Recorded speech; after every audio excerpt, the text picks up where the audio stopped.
Coach, I know this is a new position for you. Just what's the experience been like so far, and what's the challenge of this new job been like for you so far? Well, the new challenge is just being a new place and getting the kids to buy in what you're trying to sell. And we've been doing a pretty good job right there. If I said 1 to 10, I say right now we're probably running about a 7. What are you trying to sell right now? What's going to be the identity that you want to implement with this group? Well, what we're trying to do is have a physical football team. We're trying to try to run it, but then we're going to try to be a very aggressive defensive team. A lot of schools around you that are making improvements. What kind of pressure does that put on Fairfield to join that movement?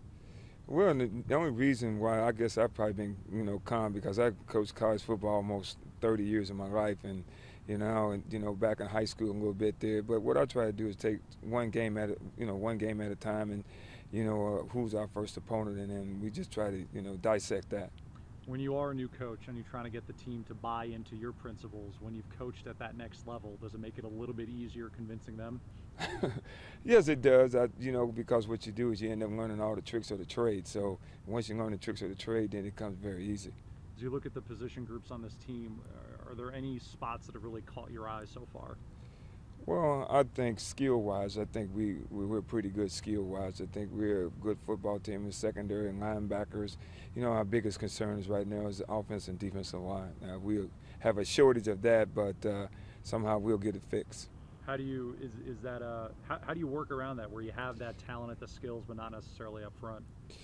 Well, what we try to do is just try to put ourselves in the best situation. Right now we have to probably go back when school started, go back in the halls, and just like I did during the spring, and recruit some more players. We know we have a lot of big guys still walking the halls, and I'm just going to have to go track them down.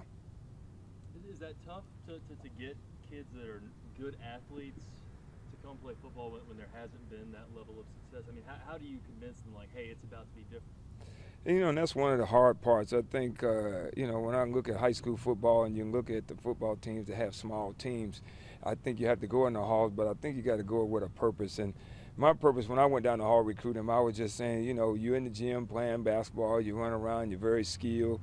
What do you want to do with your life? And it's about life, changing your life. And I just said, well, you can get a scholarship and make you a lot of money. And just come on out there and give me an opportunity.